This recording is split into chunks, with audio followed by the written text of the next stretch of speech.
The Mystery of the Semi-detached by E. Nesbit and read by Christopher Halton. He was waiting for her. He had been waiting an hour and a half in a dusty suburban lane, with a row of big elms on one side and some eligible building sites on the other, and far away to the southwest, the twinkling yellow lights of the Crystal Palace. It was not quite like a country lane, for it had a pavement and lamp-posts, but it was not a bad place for a meeting all the same. And further up towards the cemetery, it was really quite rural and almost pretty, especially in twilight. But twilight had long deepened into night, and still he waited. He loved her, and he was engaged to be married to her, with the complete disapproval of every reasonable person who had been consulted. And this half-clandestine meeting was tonight to take the place of the grudgingly sanctioned weekly interview, because a certain rich uncle was visiting at her house, and her mother was not the woman to acknowledge to a moneyed uncle who might go off any day, a match so deeply ineligible as hers with him. So he waited for her, and the chill of an unusually severe May evening entered into his bones. The policeman passed him with but a surly response to his good night. The bicyclists went by him like grey ghosts with foghorns, and it was nearly 10 o'clock and she had not come. He shrugged his shoulders and turned towards his lodgings. His road led him by a house, desirable, commodious, semi-detached, and he walked slowly as he neared it. She might even now be coming out, but she was not. There was no sign of movement about the house, no sign of life, no lights even in the windows, and her people were not early people. He paused by the gate, wondering. Then he noticed that the front door was open, wide open, and the street lamp shone a little way into the dark hall. There was something about all this that did not please him, that scared him a little indeed. The house had a gloomy and deserted air. It was obviously impossible that it harboured a rich uncle. The old man must have left early, in which case... He walked up the path of patterned glazed tiles and listened. No sign of life. He passed into the hall. There was no light anywhere. Where was everybody, and why was the front door open? There was no one in the drawing room. The dining room and the study, 9 feet by 7, were equally blank. Everyone was out, evidently. But the unpleasant sense that he was, perhaps, not the first casual visitor to walk through that open door impelled him to look through the house before he went away and closed it after him. So he went upstairs, and at the door of the first bedroom he came to, he struck a wax match, as he had done in the sitting rooms. Even as he did so, he felt that he was not alone, and he was prepared to see something, but for what he saw he was not prepared. For what he saw lay on the bed, in a white loose gown, and it was his sweetheart, and its throat was cut from ear to ear. He doesn't know what happened then, nor how he got downstairs and into the street, but he got out somehow, and the policeman found him in a fit, under the lamp-post at the corner of the street. He couldn't speak when they picked him up, and he passed the night in the police cells, because the policeman had seen plenty of drunken men before, but never one in a fit. The next morning he was better, though still very white and shaky. But the tale he told the magistrate was convincing, and they sent a couple of constables with him to her house. There was no crowd about it, as he had fancied there would be, and the blinds were not down. As he stood, dazed, in front of the door, it opened, and she came out. He held on to the doorpost for support. "She's all right, you see," said the constable, who had found him under the lamp. "I told you you was drunk, but you would know best." When he was alone with her, he told her, not all, for that would not bear telling, but how he had come into the commodious semi-detached, and how he had found the door open and the lights out, and that he had been into that long back room facing the stairs, and had seen something, in even trying to hint at which he turned sick and broke down, and had to have brandy given him. "But my dearest," she said, "I dare say the house was dark, for we were all at the Crystal Palace with my uncle, and no doubt the door was open, for the maids will run out if they're left." But you could not have been in that room because I locked it when I came away, and the key was in my pocket. I dressed in a hurry and I left all my odds and ends lying about." "I know," he said. "I saw a green scarf on a chair, and some long brown gloves, and a lot of hairpins and ribbons, and a prayer book, and a lace handkerchief on the dressing table. Why, I even noticed the almanac on the mantelpiece, October 21st. At least it couldn't be that, because this is May. And yet it was. Your almanac is at October 21st, isn't it?" "No, of course it isn't," she said, smiling rather anxiously. "But all the other things were just as you say. You must have had a dream or a vision or something." He was a very ordinary, commonplace city young man, and he didn't believe in visions, but he never rested day or night till he got his sweetheart and her mother away from that commodious semi-detached and settled them in a quite distant suburb. In the course of the removal he incidentally married her, and the mother went on living with them. His nerves must have been a good bit shaken, because he was very queer for a long time, and was always inquiring if anyone had taken the desirable semi-detached. And when an old stockbroker with a family took it, he went the length of calling on the old gentleman and imploring him by all that he held dear not to live in that fatal house. "Why?" said the stockbroker, not unnaturally. And then he got so vague and confused, between trying to tell why and trying not to tell why, that the stockbroker showed him out, and thanked his God he was not such a fool as to allow a lunatic to stand in the way of his taking that really remarkably cheap and desirable semi-detached residence.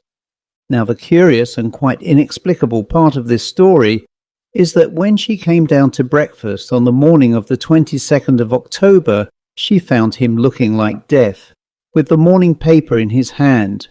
He caught hers, he couldn't speak, and pointed to the paper, and there she read that on the night of the 21st a young lady, the stockbroker's daughter, had been found with her throat cut from ear to ear, on the bed in the long back bedroom facing the stairs of that desirable semi-detached. The end. But not quite the end.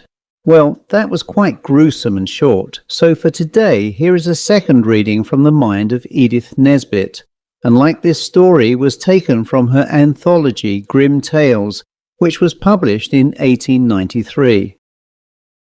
Uncle Abraham's Romance by E. Nesbit and read by Christopher Halton. "No, my dear," my Uncle Abraham answered me. "No, nothing romantic ever happened to me, unless... But no, that wasn't romantic either. I was. To me, I being 18, romance was the world. My Uncle Abraham was old and lame. I followed the gaze of his faded eyes, and my own rested on a miniature that hung at his elbow chair's right hand, a portrait of a woman whose loveliness even the miniature painter's art had been powerless to disguise, a woman with large lustrous eyes and perfect oval face. I rose to look at it. I had looked at it 100 times. Often enough in my baby days I had asked, 'Who's that, uncle?' always receiving the same answer, 'A lady who died long ago, my dear.' As I looked again at the picture, I asked, 'Was she like this?' 'Who?' Your romance." Uncle Abraham looked hard at me. "Yes," he said at last, "very, very like." I sat down on the floor by him. "Won't you tell me about her?" "There's nothing to tell," he said. "I think it was fancy mostly and folly, but it's the realest thing in my long life, my dear." A long pause. I kept silence. "Hurry no man's cattle is a good motto, especially with old people. I remember," he said in the dreamy tone, always promising so well to the ear that a story delighteth. "I remember when I was a young man, I was very lonely indeed. I never had a sweetheart. I was always lame, my dear, from quite a boy, and the girls used to laugh at me." He sighed. Presently he went on. "And so I got into the way of mooning off by myself in lonely places, and one of my favourite walks was up through our churchyard, which was set high on a hill in the middle of the marsh country. I liked that because I never met anyone there. It's all over years ago. I was a silly lad, but I couldn't bear of a summer evening to hear a rustle and a whisper from the other side of the hedge, or maybe a kiss as I went by. Well, I used to go and sit all by myself in the churchyard, which was always sweet with thyme and quite light on account of its being so high, long after the marshes were dark. I used to watch the bats flitting about in the red light, and wonder why God didn't make everyone's legs straight and strong, and wicked follies like that. But by the time the light was gone, I had always worked it off, so to speak, and could go home quietly and say my prayers without any bitterness. Well, one hot night in August, when I had watched the sunset fade and the crescent moon grow golden, I was just stepping over the low stone wall of the churchyard when I heard a rustle behind me. I turned round, expecting it to be a rabbit or a bird. It was a woman. He looked at the portrait. So did I. Yes, he said, that was her very face. I was a bit scared and said something, I don't know what. And she laughed and said, did I think she was a ghost? And I answered back. And I stayed talking to her over the churchyard wall till it was quite dark, and the glowworms were out in the wet grass all along the way home. Next night I saw her again, and the next night and the next, always at twilight time. And if I passed any lovers leaning on the stiles in the marshes, it was nothing to me now. Again my uncle paused. It's very long ago, he said slowly, and I'm an old man, but I know what youth means, and happiness, though I was always lame, and the girls used to laugh at me. I don't know how long it went on, you don't measure time in dreams, but at last your grandfather said I looked as if I had 1 foot in the grave, and he would be sending me to stay with our kin at Bath and take the waters. I had to go. I could not tell my father why I would rather had died than go. What was her name, uncle? I asked. She never would tell me her name, and why should she? I had names enough in my heart to call her by. Marriage, my dear? Even then I knew marriage was not for me. But I met her night after night, always in our churchyard where the yew trees were and the lichened gravestones. It was there we always met and always parted. The last time was the night before I went away. She was very sad and dearer than life itself, and she said, if you come back before the new moon, I shall meet you here just as usual. But if the new moon shines on this grave and you are not here, you will never see me again any more. She laid a hand on the yellow lichened tomb against which we had been leaning. It was an old weather-worn stone, and bore on it the inscription, Susanna Kingsnorth, obit, 1713. I shall be here, I said. I mean it, she said, with deep and sudden seriousness. It is no fancy. You will be here when the new moon shines. I promised, and after a while we parted. I had been with my kinsfolk at Bath nearly a month. I was to go home on the next day, when, turning over a case in the parlour, I came upon that miniature. I could not speak for a minute. At last I said with dry tongue and heart beating to the tune of heaven and hell, who is this? That, said my aunt. Oh, she was betrothed to one of our family many years ago, but she died before the wedding. They say she was a bit of a witch. A handsome one, wasn't she? I looked again at the face, the lips, the eyes of my dear and lovely love, whom I was to meet tomorrow night when the new moon shone on that tomb in our churchyard. Did you say she was dead? I asked, and I hardly knew my own voice. Years and years ago. Her name's on the back and her date.